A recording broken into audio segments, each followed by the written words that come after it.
اعوذ باللہ من الشیطان اللعین الرجیم بسم اللہ الرحمن الرحیم وبہ نستعین وہو خیر معین الحمدللہ والصلاة علی رسول اللہ وعلی آلہ اجمعین واللعنۃ الدائمۃ الباقیہ علی اعدائہم اجمعین اما بعد فقد قال اللہ الحکیم فی کتابہ الکریم بسم اللہ الرحمن الرحیم اللہ یتوفی الانفس حین موتها والتی لم یمت فی منامها۔ ناظرین محترم، یہ مجلس ایصال ثواب منعقد کی ہے پروفیسر سید عاقل حیدر حسن عابدی صاحب مرحوم کے ایصال ثواب اور مرحومہ سیدہ نجمہ عابدی مرحومہ اور مرحوم سید عارف حسن عابدی کے ایصال ثواب کے لیے۔ لہٰذا آپ حضرات سے میری گزارش ہے کہ پروفیسر مرحوم سید عاقل حیدر حسن عابدی صاحب اور ان دو مرحومین جن کا نام میں نے ابھی مرحومہ سیدہ نجمہ عابدی اور مرحوم سید عارف حسن عابدی کے ایصال ثواب کے لیے سورہ مبارکہ فاتحہ کی تلاوت فرما دیں۔ اللہم صلی علی محمد وآل محمد، اللہم صلی علی محمد وآل محمد، اللہم صلی علی محمد وآل محمد۔ بسم اللہ الرحمن الرحیم، الحمدللہ رب العالمین، الرحمن الرحیم، مالک یوم الدین، ایاک نعبد و ایاک نستعین، اہدنا الصراط المستقیم، صراط الذین انعمت علیہم غیر المغضوب علیہم ولا الضالین۔ بسم اللہ الرحمن الرحیم، قل هو اللہ احد اللہ الصمد لم یلد ولم یولد ولم یکن له کفوا احد۔ بسم اللہ الرحمن الرحیم، قل هو اللہ احد اللہ الصمد لم یلد ولم یولد ولم یکن له کفوا احد۔ بسم اللہ الرحمن الرحیم، قل هو اللہ احد اللہ الصمد لم یلد ولم یولد ولم یکن له کفوا احد۔ اللہم صلی علی محمد وآل محمد، اللہم صلی علی محمد وآل محمد، اللہم صلی علی محمد وآل محمد۔ یا اللہ، بحق لطفک و رأفتک و بحق محمد وآل محمد علیہ السلام، ان مرحومین کے درجات کو عالی و متعالی فرما، ان کو جوار اہل بیت عصمت و طہارت کرامت فرما، ان سب کو اہل بیت علیہ السلام کی شفاعت نصیب فرما، انک علی کل شیء قدیر۔ عزیزان گرامی، میں نے آپ کے سامنے جس آیہ کریمہ کی تلاوت کی ہے وہ سورہ مبارکہ زمر کی آیت ہے، جس میں اللہ نے موت کا تذکرہ کیا ہے اور موت کی مشابہت دی ہے نیند سے۔ یعنی گویا کہ انسانی زندگی میں ہر روز موت آتی ہے، لیکن ایک موت وہ ہے جس کے بعد پھر حیات مل جاتی ہے، اور ایک موت وہ ہے جس کے بعد کچھ حیات نہیں ہے، اب انسان کو یہ دنیا چھوڑنا ہی پڑے گا۔ قرآن مجید کی آیت ہے، اللہ یتوفی الانفس حین موتہا، اللہ تمہاری اس روح ادراک اور شعور اور عقل کو لے لیتا ہے نیند کے وقت میں۔ یعنی جب انسان سوتا ہے تو سونے کے وقت میں اس سے چند چیزیں ساقط ہو جاتی ہیں، مثلا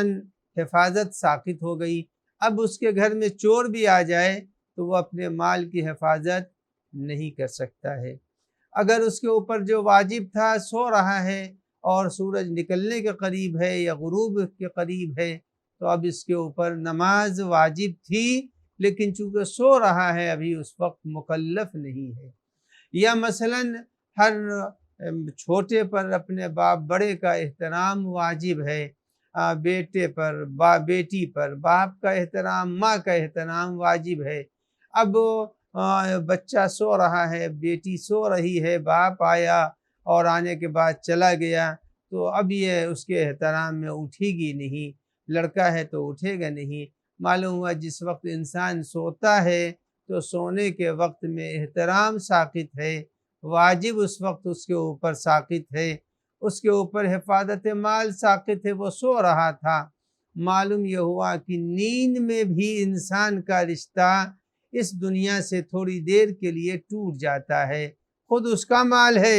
چور اٹھا کے لے جا رہا، خود اس کے والد ہیں، احترام نہیں کر رہا ہے۔ بس یہی انسان جب وہ موت کے آغوش میں پہنچتا ہے تو پہنچنے کے بعد اب اس کا مال سے رشتہ بھی ٹوٹ جاتا ہے، اس کا واجب سے بھی رشتہ ٹوٹ جاتا ہے، اس کا احترام سے بھی رشتہ ٹوٹ جاتا ہے۔ میت رکھی ہوئی ہے، مرجع وقت آ گیا، میت رکھی ہوئی ہے، امام وقت آ گیا، لیکن وہ اس کے احترام میں، امام کے احترام میں اٹھے گا نہیں، یعنی احترام ساقط ہو گیا۔ مرجع وقت نے نماز پڑھا دی مگر اس نے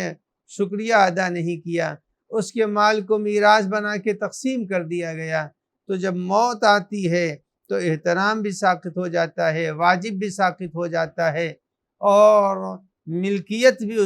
اس کے ہاتھوں سے نکل جاتی ہے۔ یہ انداز نیند میں بھی پایا جاتا ہے، لہذا قرآن مجید فرماتا ہے اللہ یتوفی الانفس حین موتہا، ہر روز ہم تم کو ایک موت کی ہلکی سی جھلک دیتے رہتے ہیں۔ ہوشیار وہ ہیں کہ اب اپنے نیند کے لیے، اپنے سونے کے لیے کیسے ماحول کو انہوں نے انتخاب کیا ہے۔ مچھروں سے بھرا ماحول ہے، کھٹملوں سے بھرا ماحول ہے، یا بھیگا بستر ہے، یا بوچھار پانی کی آ رہی ہے، یہ خود انسان کو طے کرنا ہے کہ ہمارے سونے کی جگہ کیسی ہے، اور خوشبودار جگہ ہے، بدبودار جگہ ہے، مچھروں کا ہجوم ہوگا، کھٹملوں کی الغار ہوگی، اور بستر سے بدبو آ رہی ہوگی، یہ سب اسے خود طے کرنا ہے۔ موت جب آتی ہے تو موت سے پہلے بھی اس آغوش قبر اور اس بستر ابدی کے لیے بھی انسان کو خود طے کرنا ہے کہ وہاں سانپ ہوں گے، وہاں بچھو ہوں گے، وہاں کھٹمل تو نہیں ہوگا، لیکن جیسی چیزیں اس دنیا میں ایذا پہنچاتی ہیں وہ چیزیں وہاں پر بھی ہوں گی۔ لہٰذا جیسے انسان اس دنیا میں اپنے سونے کا بہترین انتظام کرتا ہے تاکہ اس کو بہترین آسودہ نیند آ سکے، تھکن دور ہو سکے، دنیا کا تھکا ہوا انسان جب قبر میں پہنچتا ہے تو اب وہاں پر پہنچنے کے بعد کیا میر انیس نے کہا ہے، جز خاک نہ بستر نہ بچھونا ہوگا، کچھ بھی نہیں ہوگا۔ ایسے ماحول میں ضرورت ہے انسان کے لیے کہ انسان وہاں کے اوپر محبت اہل بیت کو لے کے جائے، وہاں کے اوپر انسان اہل بیت کی محبت کے ساتھ ساتھ قرآن مجید کی تلاوتوں کو لے کے جائے۔ اسی لیے روایتوں میں ہے کہ اگر کسی شخص نے سورہ مبارکہ قمر کی تلاوت کی تو قمر کی تلاوت اس کی قبر کو نورانی بناتی ہے۔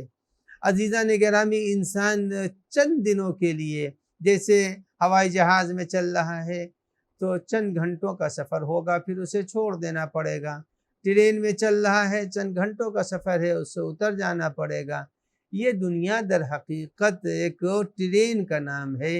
پلین کا نام ہے، ایک بس اور گاڑی کا نام ہے، جس پر ہمیشہ انسان کو نہیں رہنا ہے، جس کی طرف اشارہ قرآن مجید کرتا انا للہ و انا الیہ راجعون۔ ہم وہاں سے چلے تھے، سفر ہمارا وہاں سے شروع ہوا۔ یہ دنیا کی ٹرین میں ہم کو بٹھلا دیا گیا ہے، اور یہاں سے ہم کو پھر اترنا پڑے گا، اور اتر کے ہم کہاں جائیں گے؟ ہم اتر کر کے پھر اپنی اسی برزخ والی زندگی میں پہنچ جائیں گے۔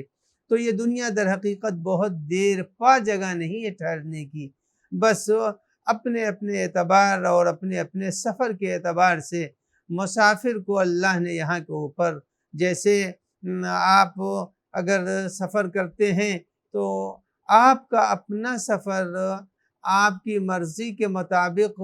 وہیں اترنا ہے جہاں تک آپ کو جانا ہے۔ اللہ نے بھی طے کر دیا ہے، کسی کو 20 سال کی عمر میں اتر جانا ہے، کسی کو 40 کی عمر میں، کسی کو 60 کی عمر میں، کسی کو 80 کی عمر میں، کسی کو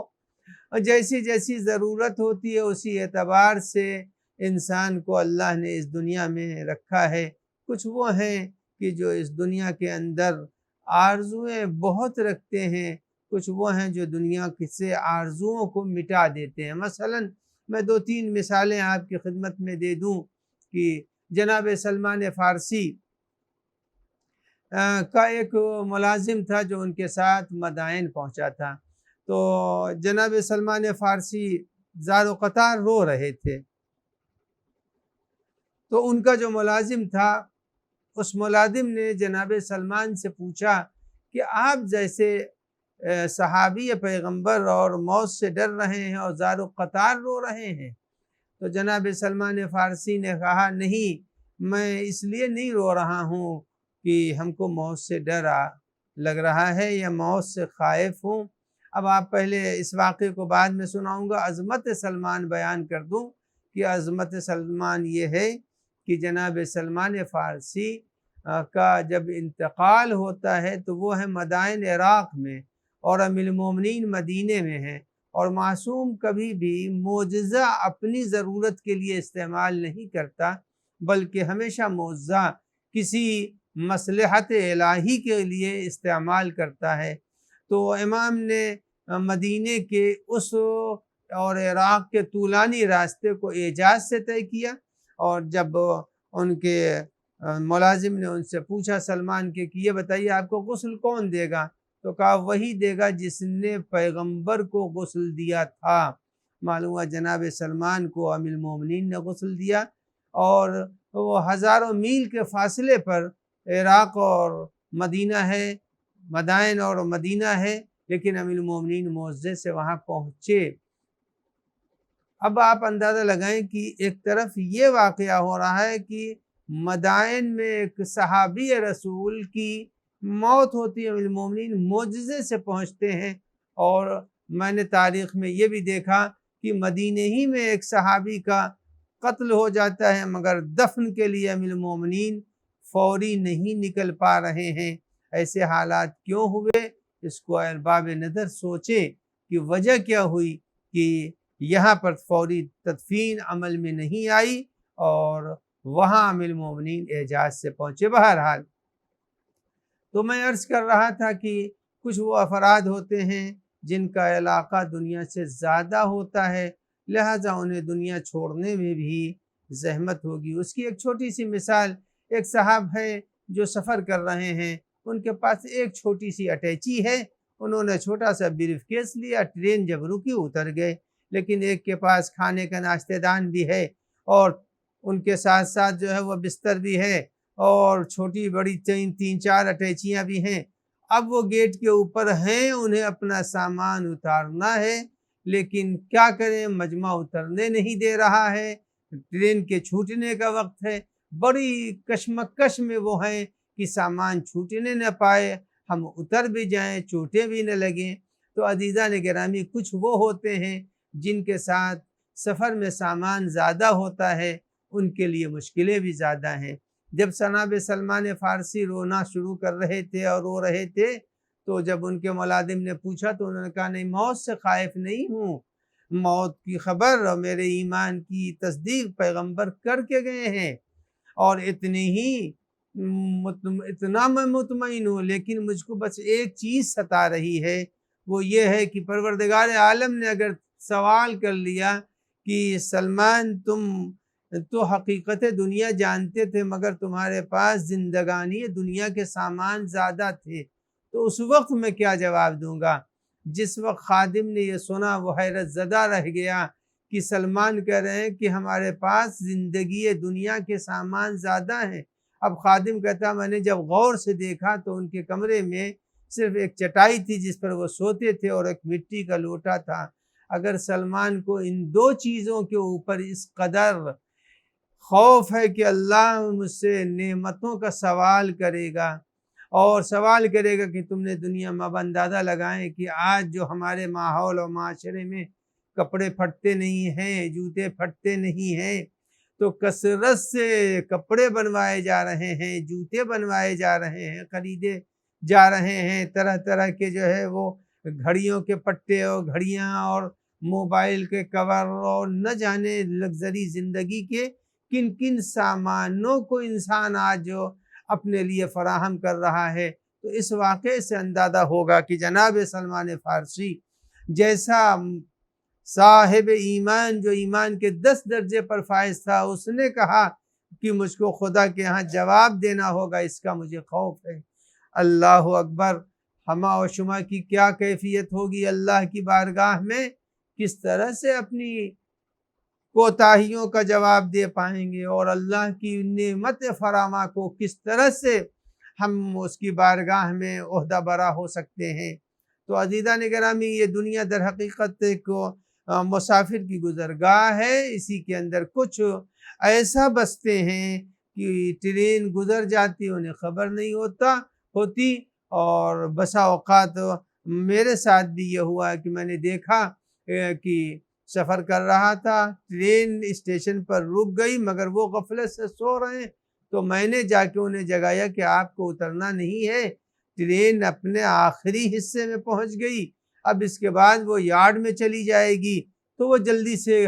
اٹھے ہیں گھبراتے ہوئے، اور کہیں اپنا تکیہ اٹھایا تو کہیں چادر اٹھائی، کہیں اٹیچی دیکھی، کہیں جوتا اور چپل تلاش کی، تو معلوم یہ ہوا کچھ ایسا دنیا میں غرق ہو جاتے ہیں کہ موت کی آہٹ ملتی ہے تب وہ اٹھتے ہیں۔ اسی لیے امیر المومنین علی بن ابی طالب علیہ السلام نے فرمایا ہے الناس نیام اذا ماتوا انتبہوا، لوگ سو رہے ہیں، دنیا والے سو رہے ہیں، اذا ماتوا، اور جب ان کو پر موت آتی ہے اور وقت موت، ہنگام موت آتا ہے، تب وہ چونکتے ہیں۔ جب جیسے میں نے ابھی مثال دی کہ ٹرین اسٹیشن سے اب یارڈ میں جا رہی ہے لیکن وہ سو رہے ہیں، تو جب موت آتی ہے تب انسان چونکتا ہے۔ اب اس انسانی زندگی میں چند چیزوں کو آپ کی طرف بیان کر دوں، اس کی طرف اشارہ کر دوں کہ انسانی زندگی میں سب سے بہترین جو چیزیں ہیں، جو عمل ہے وہ کرنا چاہیے۔ اس میں سے ایک عمل یہ ہے کہ پیغمبر اکرم صلی اللہ علیہ وآلہ وسلم اور ائمہ طاہرین اور امام صادق علیہ السلام، یعنی گویا کہ معصومین نے مسلسل جب ان سے سوال کیا گیا کہ سب سے بہتر عمل کیا ہے، ایک دن میں انسان اگر سب سے اعلیٰ عمل کرنا چاہے، مثلا مسلسل اس نے نماز بھی پڑھی ہے اور روزے بھی رکھے ہیں، تلاوت بھی کی، ان میں سب سے اعلیٰ عمل کیا ہے؟ تو حضرت نے فرمایا کہ لا الہ الا اللہ کا ورد ہے۔ اگر کسی نے 100 مرتبہ لا الہ الا اللہ کہا تو اس دن کے تمام عمل سے وہ عمل اس کا بہتر قرار پائے گا۔ یا تسبیح فاطمہ زہرا سلام اللہ علیہا بھی اس روز کے عمل میں ایک افضلیت رکھتی ہے۔ اگر کسی نے لا الہ الا اللہ کہہ دیا تو 100 مرتبہ، تو اس نے گویا کہ تمام لوگوں سے زیادہ کار خیر اس کے حصے میں لکھے جائیں گے، اور اگر کسی نے 100 سے زیادہ، تو پھر اس کو اس پروردگار عالم اس سے زیادہ اجر عنایت فرمائے گا۔ جس وقت غریبوں نے آ کر کے پیغمبر اکرم سے یہ کہا کہ یا رسول اللہ، امیر حج کرنے جاتے ہیں مگر ہم لوگ تو جا نہیں سکتے، غریب ہیں، تو پیغمبر نے فرمایا تم لا الہ الا اللہ کہو، پروردگار عالم تم کو وہی اجر و ثواب عنایت کرے گا جو ایک امیر حج کے ذریعے سے حاصل کرتا ہے۔ جس وقت امیروں کو یہ خبر ہوئی تو انہوں نے کہا میں دونوں کام کروں گا، حج بھی کروں گا اور یہ لا الہ الا اللہ کا ورد بھی کروں گا۔ تو اب آئے یہ لوگ کہ یا رسول اللہ وہ تو پھر ہم سے آگے بڑھ گئے، تو پیغمبر اکرم کے جواب کے مفہوم کو میں ادا کروں، یعنی پھر بھی تو تم مقدم ہو کہ تمہارے ذریعے سے تم استاد قرار پائے، وہ شاگرد قرار پائے، تم نے اگر نہ پوچھا ہوتا، افضلیت تمہارے حصے میں آ رہی ہے کہ یہ ذکر تم لوگوں کے ذریعے سے امیروں تک پہنچا ہے۔ تو ایک سب سے اہم ذکر، مہم اور محترم ذکر یہ ہے کہ انسان کہے لا الہ الا اللہ، اور ہم نے یہی دیکھا کہ یہ لا الہ الا اللہ توحید شفاف کی ترجمانی کرتا ہے۔ جس وقت انسان کہتا لا الہ الا اللہ، اللہ نہیں ہے سوائے اس وحدہ لا شریک کے، تو لا الہ کے معنی یہ ہوئے نہ دریا اللہ ہے، نہ سمندر اللہ ہے، نہ درخت اللہ ہے، نہ سانپ اللہ ہے، نہ ہاتھی اللہ ہے، نہ سورج اللہ ہے،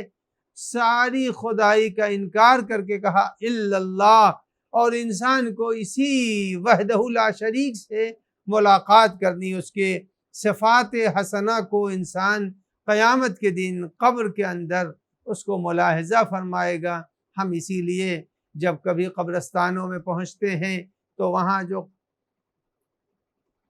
زیارت اموات لکھی ہوئی ہے اس میں یہ ہے کہ السلام علیک السلام علی اہل لا الہ الا اللہ، سلام ہو آپ لوگوں پر، آپ اہل لا الہ الا اللہ ہیں۔ اس کے بعد کہتے ہیں من لا الہ الا اللہ، پھر کہتے ہیں کیف وجدتم قول لا الہ الا اللہ، یہ بتاؤ تم کو لا الہ الا اللہ کا ورد کیسا محسوس ہوا، تم نے اس اللہ کی وحدانیت کو قبر میں کیسا پایا؟ یعنی معلوم یہ ہوا کہ قبر میں انسان جب جائے گا تو حقیقت لا الہ الا اللہ کا اس کو مقابلہ کرنا ہے، مشاہدہ کرنا ہے۔ حقیقت لا الہ الا اللہ مجسم بھی ہوگی، اور مجسم کیسے ہوگی؟ میں ایک بات پہلے عرض کر دوں کہ کچھ چیزیں وہ ہوتی ہیں جو مجسم ہو جاتی ہیں، مجسم یعنی جسم بنتی ہیں۔ مثلا آج ایک آپ نے کار خیر کیا، اور جس جگہ آپ فقیر کو صدقہ دے رہے تھے تو صدقہ آپ نے دیا تھا، لیکن اتفاق سے اس جگہ کے اوپر سی سی کیمرہ لگا تھا، تو اب آپ کا وہ عمل آپ کے، اب اگر آپ دیکھنا چاہیں کہ کیسے دیا ہے، داہنے ہاتھ سے دیا، بائیں ہاتھ سے دیا، وہ لینے والا کون تھا، آپ کا کپڑا کیسا تھا، آپ کس وقت دے رہے تھے، وہ سب سی سی کیمرے میں قید ہو گیا۔ تو اس کو کہتے ہیں عمل کا مجسم ہونا۔ یہ پورے طور سے تشبیہ نہیں ہے، مگر سمجھانے کے لیے میں عرض کر رہا ہوں۔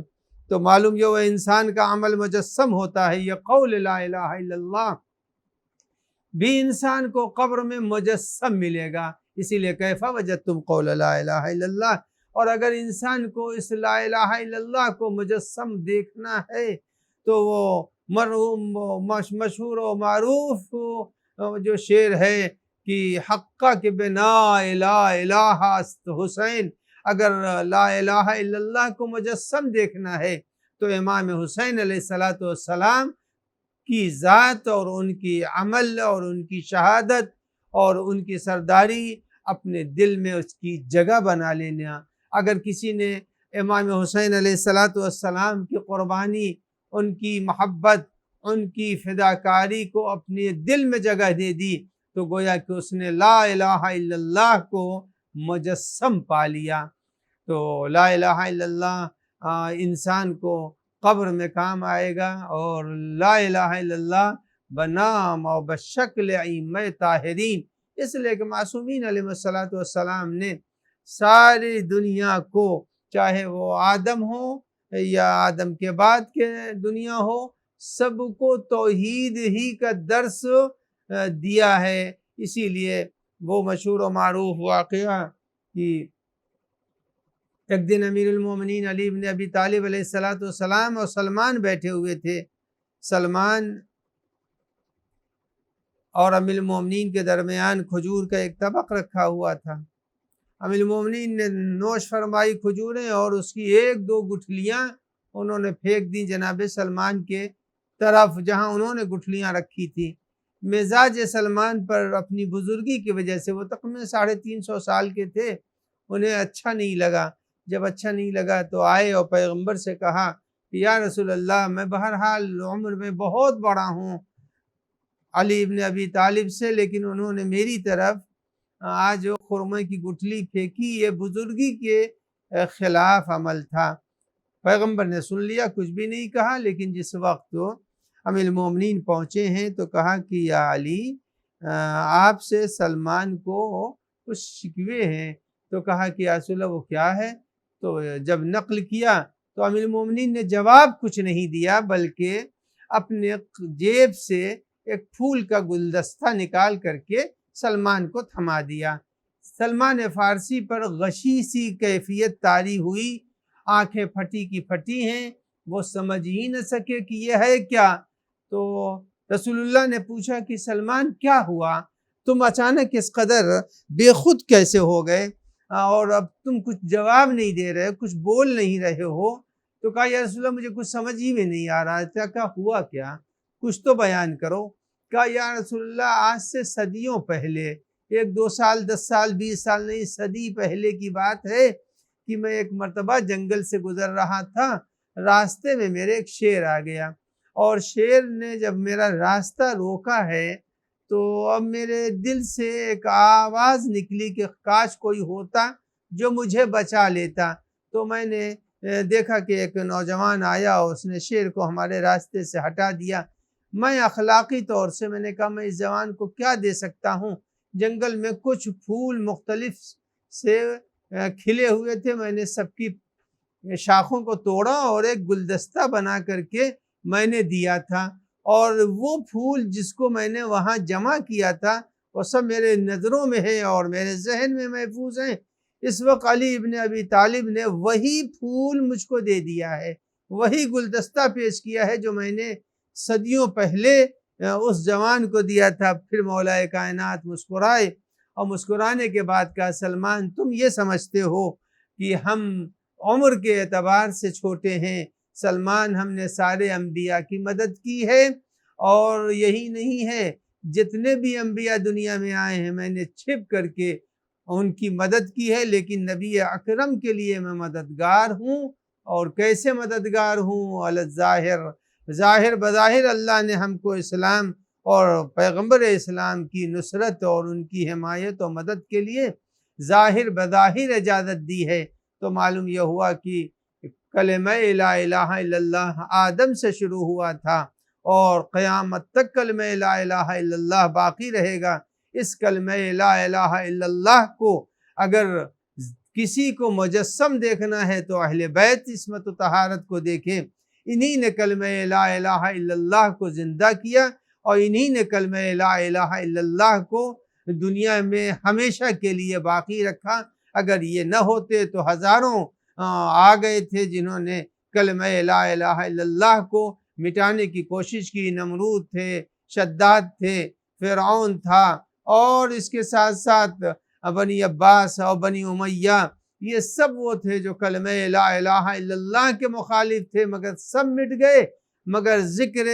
نوح بھی رہ گیا، ذکر فرعون مٹ گیا، ذکر موسیٰ باقی ہے، ذکر ابراہیم باقی ہے، اور ذکر اہل بیت باقی ہے اور قیامت تک باقی رہے گا۔ آج دنیا شمر کی قبر نہیں جانتی، آج دنیا ابن ملجم کی قبر نہیں جانتی، آج دنیا جودا کی قبر نہیں جانتی، آج دنیا نمرود کی قبر نہیں جانتی، لیکن موسیٰ کی قبر کی خبر، ابراہیم کی قبر کی خبر، ام المومنین کی قبر کی خبر، فاطمہ زہرا کی قبر کی خبر۔ سب کے قاتل مٹ گئے، مگر قاتلوں کے ظلم کا نشانہ بننے والے شخصیتیں آج بھی ہمارے درمیان زندہ ہیں۔ بس ہر انسان کو چاہیے کہ وہ اس مختصر سی حیات میں وہ کام کرے جو اس کو قیامت کی زندگی کے لیے ذخیرہ بنا سکے۔ اور اگر انسان نے یہاں کے اوپر اپنی زندگی یوں گزار دی تو اس بات کو مد نظر رکھے کہ پھر وہ انسان اس دنیا کے اندر تو جس طرح سے چاہے زندگی گزار لے، لیکن آخرت میں وہ ہو فی الآخرت من الخاسرین، وہ گھاٹے ہی میں رہے گا۔ اور جن لوگوں نے اپنی قربانیاں دیں، آج کوئی نہیں جانتا کہ حرملہ کی قبر کہاں ہے، سنان کی قبر کہاں ہے، لیکن علی اکبر کی قبر کا نشان باقی ہے،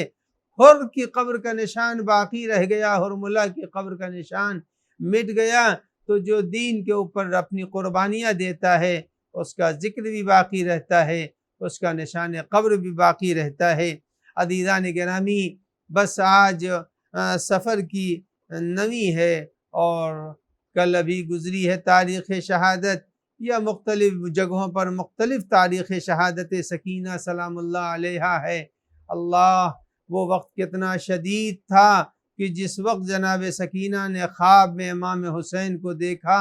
اور رات کے سناٹے میں وہ وائی بابا بابا کہہ کے رو رہی تھی۔ یزید ملعون نے پوچھا یہ بچی کیوں رو رہی ہے؟ کسی نے کہا خواب میں اپنے بابا کو دیکھا ہے۔ یزید نے کہا کہ قید خانے میں سر سید الشہداء بھیجا جائے۔ جب سر سید الشہداء قید خانے میں آیا، سکینہ نے منہ پر منہ رکھ کے نہ جانے کیا باپ سے شکوہ کیا، شاید یہ کہا ہو بابا بندے چھینے گئے، بابا رخسار پر تماچے لگائے گئے، بابا میرے گلے کو پھپھی اماں کے بازو سے باندھ دیا گیا تھا، بابا میں پورے راستے سانس نہیں لے پا رہی تھی۔ شاید سکینہ نے یہ شکوے کیے ہوں۔ روتے روتے سکینہ چپ ہوئی۔ جناب رباب نے کہا ہائے میری بیٹی سو گئی، مگر جب زینب کبریٰ نے شانے ہلائے، ارے کوہرام مچ گیا، سکینہ دنیا سے جا چکی تھی۔ یزید ملعون کو خبر ہوئی، امام کے ہاں پیغام آیا کفن جا رہا ہے۔ امام نے واپس کر دیا، کہا نہیں میں سکینہ کو اس کے لباس میں دفن کروں گا جس وقت قبر میں اتارا ہوگا۔ امام حسین نے جب ہاتھ میں لیا ہوگا جنا دیکھو تو کیا گزری ہوگی،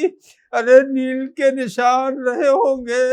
کرتے پر خون کے چھینٹے پڑے ہوں گے، گلے میں رسن کے نشان ہوں گے۔ ہائے سید الشہداء پر بیٹی کی اس مصیبت پر کیا گزری ہوگی۔ شاید بیٹی نے وہاں کھل کے اپنے بابا سے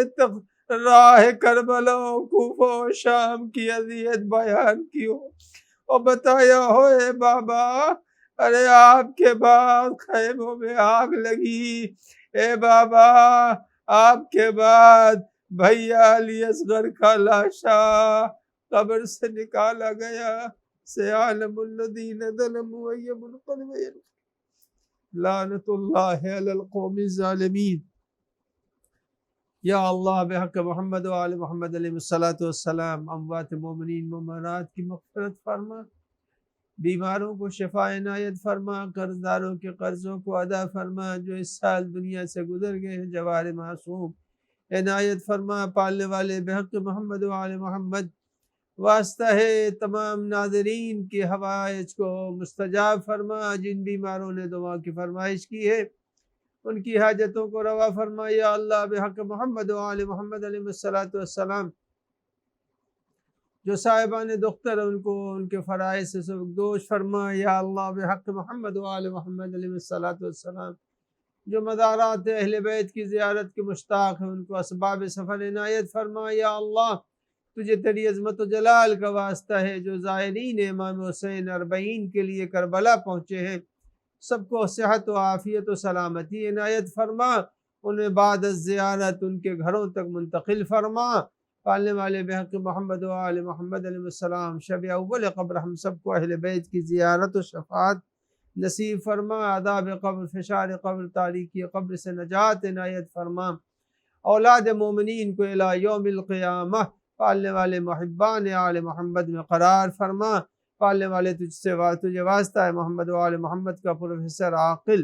حیدر حسن عابدی، مرحومہ سیدہ نجمہ عابدی اور مرحوم سید عارف حسن عابدی کی ارواح کو جوار معصومین میں جگہ عنایت فرما۔ آپ حضرات سے ان سب کے لیے سورہ فاتحہ کی استدعا ہے۔ بسم اللہ الرحمن الرحیم۔